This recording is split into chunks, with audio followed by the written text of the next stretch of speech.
Shamantakas Infraswari, Shamantakas Aurum. Premium 2, 3 and 4 BHK luxurious apartments near Pragati Nagar, Kaman, Bajpalli, Hyderabad. ప్రభుత్వం చేపడుతున్న food supply కావచ్చు committee వీటి మొత్తానికి కూడా యార్లగడ్డ వెంకటేశ్వరరావు పూర్తిగా కూడా ఇన్ఛార్జిగా వస్తున్నారు. నిన్న రాత్రి నుంచి దాదాపుగా ఫుడ్ ఇన్ఛార్జిగా వ్యవహరిస్తున్నారు. దాదాపుగా 16 లక్షల ఫుడ్ ప్యాకెట్స్ని ఇక్కడ తయారు చేయించడంలో ఆయన కీలక పాత్ర. గన్నవరం ఎమ్మెల్యే వెంకటరావు ఇక్కడ ప్రస్తుతం యార్లగడ్డ మనతో ఉన్నారు. ఆయనతో మాట్లాడే ప్రయత్నం చేద్దాం. సార్, దాదాపుగా 2 రోజులైంది మేము నిద్రపోయి.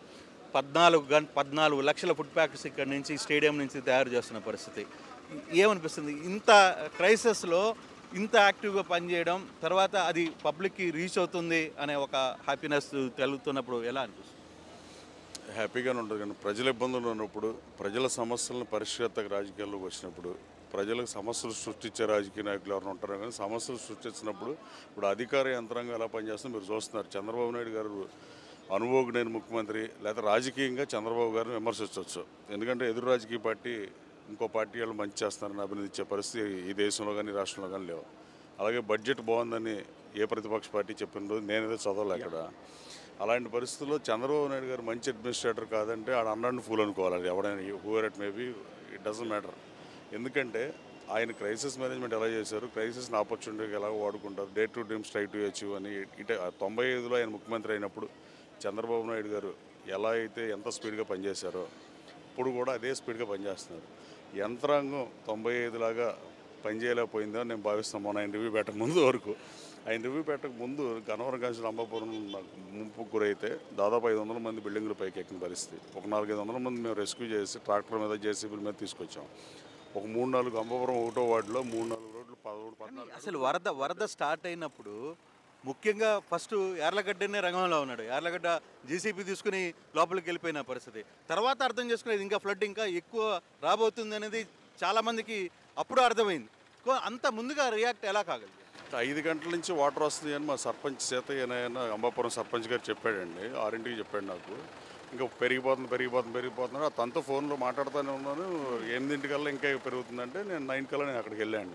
2:30 వరకు అలాగే ఉన్నాను. 2:30కి మేము కూడా బయటకు వచ్చాం. అంటే అక్కడ 3-4 రోడ్లలో 14-15 ఫీట్ ప్రవహిస్తుందండి వాటర్. సో అక్కడ మేము జేసీబీలో కూడా ఆగిపోయింది. ఇక అనవసరంగానే వచ్చేసాం. బోట్ అడిగితే ఆ రోజు బోట్ లేని పరిస్థితి. ఎన్డీఆర్ఎఫ్ నా కాన్స్టిట్యూన్సీ ఉంది కొండపౌలూరులో, రాలేకపోయింది. తర్వాత వచ్చింది. ఇప్పుడు ప్రాబ్లం సుఖాంతమైందండి. కానీ వాళ్ళ ఈ ఫుడ్ ఏర్పాట్లు కూడా ఫస్ట్ రోజు అంటే న్యాచురల్ డిజాస్టర్ మనం ఏం చేయలేం కదండి. నిన్న కొంచెం ఇబ్బంది జరిగిన మాట కోసం ముఖ్యమంత్రి గారు చాలా కఠినంగా ప్రజలకు మనం మంచి చేయలేనప్పుడు ఎందుకనే ఉద్దేశంతో అంత చిన్న ఇబ్బంది కాదు, పెద్ద ఇబ్బంది జరిగింది. దాదాపుగా 40% ఫుడ్ ప్యాకెట్స్ వేస్ట్ అయిపోయాయి. కనీసం ఎవరికి అందలేదు. అసలు సాచ్యురేషన్ పాయింట్కి రీచ్ కాలేదు అనేది తీవ్రమైన విమర్శ. అలా కాదు కానీ కృష్ణమోహన్ గారు, లాజికల్గా మనం వ్యాన్ తీసుకెళ్ళి ఇస్తున్నాం అనుకోండి, ఎవరో వచ్చి తీసుకున్నా కూడా ఆపలేమండి. అంటే మాస్ క్రౌడ్ ఉన్నప్పుడు మనం ఏం చేయలేం. ప్లస్ కాకపోతే కొంతమేరకు 10-20% పీపుల్ నిన్న ఐవీఆర్ఎస్ కూడా తీసుకున్నారు సార్. సీఎం గారు రాత్రి రిపోర్టుల్లో 77% కొన్నిసార్లు వెళ్ళింది, 55% అట్లా కొన్నిసార్లు వెళ్ళింది. ఇవాళైతే 90%, 100%, 110% వెళ్తాం తప్ప 80% తగ్గే అవకాశం లేదు. అట్లాగే దీనికి శాసనసభ్యులు కొంతమంది, మంత్రులు కొంతమంది మేము కూడా పాల్గొంటామని చెప్పి గొట్టిపాటి రవి గారు కానీ, పార్థసారథి గారు కానీ, అలాగే లోకేష్ బాబు కానీ, హెరిటేజ్ నుంచి కూడా మిల్క్ ప్యాకెట్లు వచ్చినాయి. అలాగే లోకేష్ బాబు కూడా పంపిస్తున్నారు. అలాగే ఇంకా మిగతా కేసీఆర్ చిన్ని గారు కానీ, వెనిగల్ రాము గుడివాడు కానీ చాలామంది, అలాగే ఎస్బీఐ నన్ను గుచ్చి కలిసి వాళ్ళకు 50,000 వాళ్ళు ఇలా చాలామంది ఇచ్చే పరిస్థితి. అలాగే జ్యోతినగర్ గారి అబ్బాయి ఇలా ఈ యొక్క దాదాపు నేను అనుకుంటున్నా 3.5-4 లక్షల ప్యాకెట్లు రాజకీయ రైతు నుంచి వస్తున్నాయి. అలాగే మామూలుగా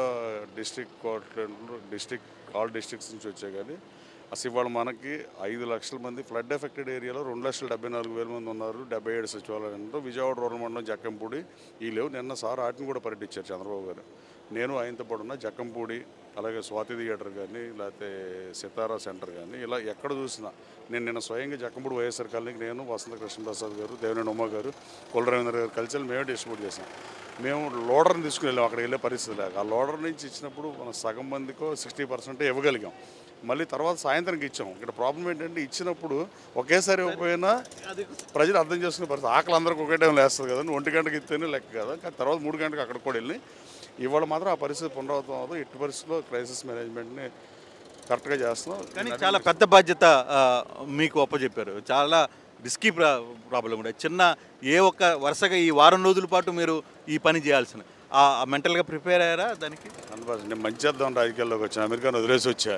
అవకాశం ఇచ్చినప్పుడు మనం చేసే పని పూర్తిగా కష్టపడి పనిచేసాను నైజం, అంతే తప్ప నేను పెద్ద మీడియాకు కూడా రాను, నేను పబ్లిసిటీ కోరుకునే మనిషిని కూడా కాదు. కానీ బట్ మనం పనిచేయాల్సిన బాధ్యత ఉంది. ఎట్టి పరిస్థితి ఇవాళ నుంచి ఫుడ్ ప్రాబ్లం ఎరైజ్ అవ్వదు, వాటర్ ప్రాబ్లం కానీ ఎట్టి పరిస్థితి 10 లక్షల వాటర్ బాటిల్స్ కూడా రాత్రి ఆర్డర్ చేసుకున్నాం. అలాగే ప్రాంతాల నుంచి కూడా పంపిస్తున్నారు. ఇప్పుడు మన గుడివాడ నుంచి ఒక 10,000 నేను పంపిస్తాను, ఇట్లాంటివి ఉన్నాయి. ఇవన్నీ అన్నీ చెప్తే కష్టం కానండి.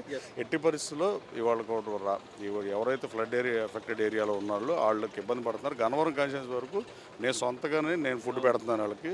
నాది అలాగే బాబులోడ్ మండలం మాత్రం మా ఎంఆర్ఓ గారు గవర్నమెంట్ నుంచే పెడుతున్నారు.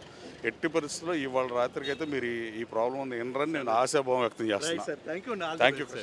ఎస్ వెంకటరావు చాలా గట్టిగా చెప్తున్నారు. ఎందుకంటే ఫుడ్ మొత్తం ఇన్ఛార్జ్గా పెట్టారు. దాదాపుగా 2 రోజుల నుంచి ఆహార సరఫరాకి సంబంధించిన ఏర్పాట్లు, తాగునీటి సరఫరా మొత్తం కూడా ఆయన చూసుకోవాల్సిన పరిస్థితి వచ్చింది. ఇక్కడ ఇప్పుడు చూస్తే మొత్తం వీటన్నిటికీ ఇక్కడ మనం చూస్తున్న మొత్తం కూడా ఫుడ్కి సంబంధించిన వాహనాలు కావచ్చు, ఇతర ఇవన్నీ కూడా వాళ్ళు ఏర్పాటు చేసిన పరిస్థితి అయితే ఉంది. సో వీటన్నిటిని క్లియర్ చేసుకుంటూ ఈరోజు నిన్న మొన్న జరిగిన పొరపాటు అయితే ఇక జరగదు, ఎటువంటి పరిస్థితుల్లో 90% రీచ్ అయ్యేదానికి ప్రయత్నిస్తాం. ఎస్, నిన్న మొన్న కొన్ని పొరపాట్లు అయితే జరిగాయి, కానీ ఈరోజు ఆ పరిస్థితి రానివ్వను అని చెప్పి యార్లగడ్డ వెంకటరావు చెప్తున్న పరిస్థితి. మరిన్ని వీడియోస్ కోసం ఛానల్ ని సబ్స్క్రైబ్ చేయండి, లేటెస్ట్ అప్డేట్స్ కోసం వాట్సాప్ ఛానల్ ని ఫాలో చేయండి, అండ్ లింక్ డిస్క్రిప్షన్ లో ఉంది.